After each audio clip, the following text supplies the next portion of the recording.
জাতীয় সংসদ নির্বাচনকে ঘিরে রাজনৈতিক অস্থিরতা ও বিভ্রান্তির প্রেক্ষাপটে গায়ের জোরে নয় রাজনীতি দিয়ে মোকাবেলা করুন এই বার্তা দিয়েছেন বিএনপির স্থায়ী কমিটির সদস্য ডক্টর এস.এম. জাহিদ হোসেন।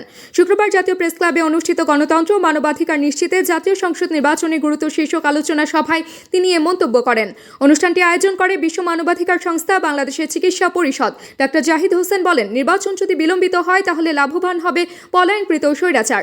যারা বুঝে বা না বুঝে নির্বাচনকে পিছিয়ে দিতে চান তারা কি প্রকারান্তরে স্বৈরাচারের পক্ষেই কাজ করছেন। তিনি আরও বলেন, নির্বাচন নিয়ে যদি অনিশ্চয়তা তৈরি হয় তাহলে দেশের গণতন্ত্র সার্বভৌমত্ব হুমকির মুখে পড়বে। তিনি পিআর পদ্ধতির বিরোধিতা করে বলেন, বাংলাদেশের মানুষ এই পদ্ধতি বুঝে না। জনগণের মানসিক প্রস্তুতি নেই, এমন কোনো আচরণ করা উচিত নয় যাতে মানুষ বিভ্রান্ত হয়। এবং জনগণ সিদ্ধান্ত নিলে তার দেশ বা তার রাষ্ট্র বা তার ভৌগোলিক সীমারেখা কিভাবে পরিচালিত হবে। কারণ এখন আমরা সমস্যাটা হয়ে গেছে, আমরা সবাই বিচার মানি তাও রাস্তা আমাদের একটা মানসিকতা হয়ে গেছে। এবং সবচেয়ে বড় সমস্যা আরো আমি যা বুঝি এর চেয়ে বেশি আর কেউ বুঝে, অর্থাৎ অন্যর যে মতামত থাকতে পারে।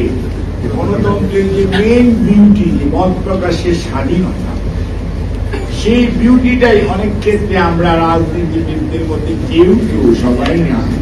ইদানিং শোনা যাচ্ছে, গতকাল পত্রিকা করলেও দেখবেন, আজকের পত্রিকা করলেও দেখবেন,